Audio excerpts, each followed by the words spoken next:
Right, today I've come to sunny Flushing to do a little bit of guerrilla in search of England because I'm actually on holiday, which is why I don't have my proper tripod or microphone or anything. But I just wanted to show you guys this barometer, which was put in 1875 for the benefit of the RNLI and local fishermen so that they had a better chance to predict the weather. It's recently been restored and put in a nice case to keep it safe, and you can see that's proper mercury in there. That's a real old-fashioned barometer. It's just really fun to see. You know, 150 odd years old. It's very windy because I'm out at sea. I've come for this tiny In Search of England, to the Pandora Inn, which is a historic inn from the 13th century and is probably the prettiest little pub I've ever seen. And it's got its own dock, which can let you drink your pints out on the water, which is really nice when it's not incredibly windy. And there it is, which really is the prettiest little pub with chimneys and smoke and everything.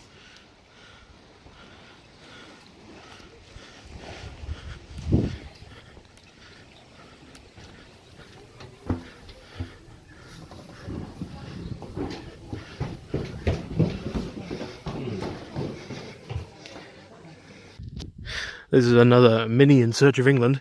This is a Fugu, which is a very Cornish little cave entrance built by ancient Britons that would have served as a storehouse or maybe a safety hidey hole for if they had to flee their homes for some reason. And it would have originally been a very deep cave that was man-made. And this is at the Choicest ancient village, and we're going to go to another one later where you can go all the way inside. Right, so on this mini In Search of England I've come to Choicest, this place, which is an ancient village consisting of about 7 Iron Age houses. This area of Cornwall wasn't ruled by the Romans, while the Romans ruled the rest of Britain, and so it's quite an interesting mix of Celtic and Roman finds here, and I'm going to go look at some of the houses. This is the central main street of Choicest. Almost all the houses are either on one side of the street or the other, and to be honest, it doesn't feel that different from a modern Cornish village, except that everything's in ruins. This is quite interesting. Originally, these were 2 separate houses, but at some point, someone built into the other house to make one really big house. And one thing is I find as I go around here, I keep being reminded these are all bigger houses than I've ever owned. So that's cheerful. So this is the bottom of the site, and you can see that we're not actually that far from the sea, and the primary economic mode was probably tin. This is obviously a tin mining area, and they found large weights that were probably used to measure set amounts of tin for trade. God, it's a beautiful area here. Right, I am in the Fugu of Cournish, which is an ancient village in the middle of bloody nowhere here in Cornwall. And this is a huge stone room, which was a storehouse that was built under the historic village. And it's amazing. This is partially reconstructed to make it safe to be inside, but I've never seen anything this old, this well preserved. This is late Iron Age and Roman period. These were inhabited until the early centuries AD. And yeah, they're fascinating, and you can go really far. I had to come through a tunnel. You can see that's the tunnel I came through, and yeah, I really like this here. I'm going to go through the tunnel now, and you can see I gotta duck down pretty low to get through the tunnel. Oh dear! Oh wait. And there's more tunnel behind. These cats are loving these ruins. Lots of nice warm rocks to sunbathe on, and lots of tourists to give them pets. And this is the tunnel that goes all the way under the site. This is actually a bit taller than the other one.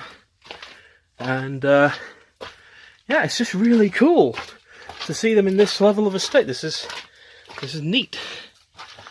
I like it here. The snail trails on the ceiling. I really hope I don't find a snail on the ceiling. That would creep me out. This is the modern concrete roof of the Fugu. This is what makes it safe to stand on now. This site is very similar to Choicest. Big, thick stone walls covered in vegetation, probably tin traders, and for some reason now associated with druids. So this is on top of the village. I was down there earlier under the ground.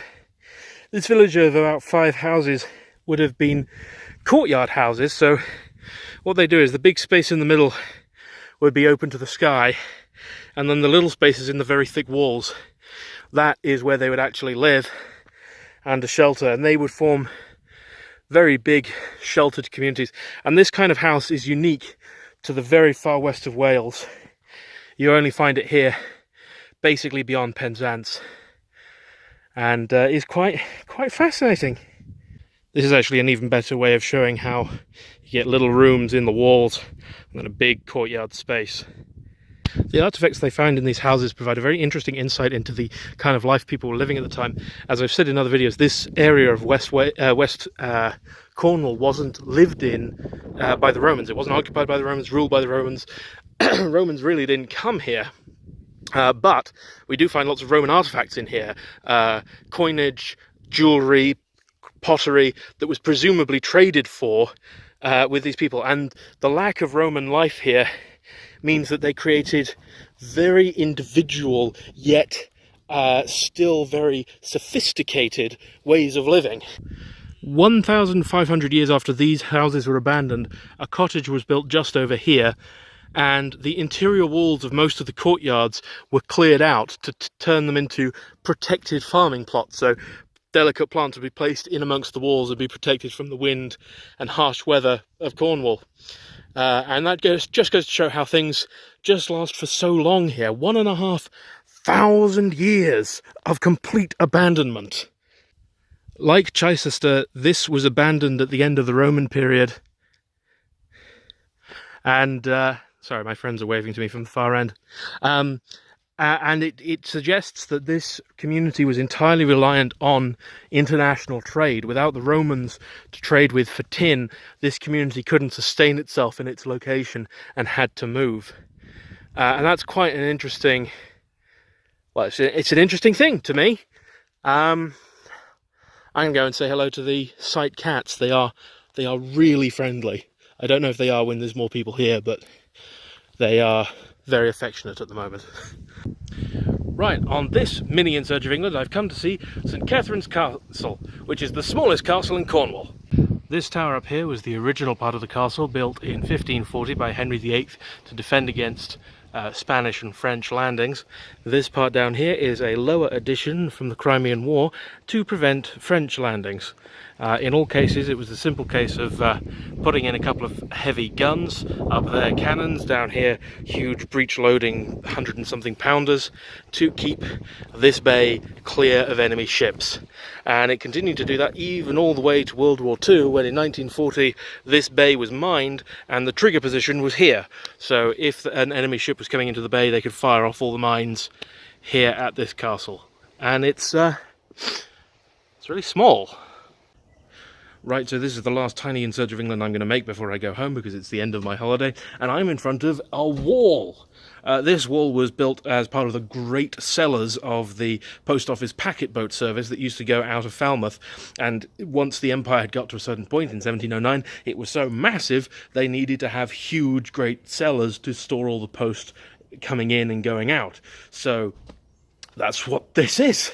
And it was finally finished in the 1850s. It was no longer needed because so much traffic had started to go onto the telegram service. Yeah, it's just a wall. It's an old wall. It's got a history, but there's nothing to show you.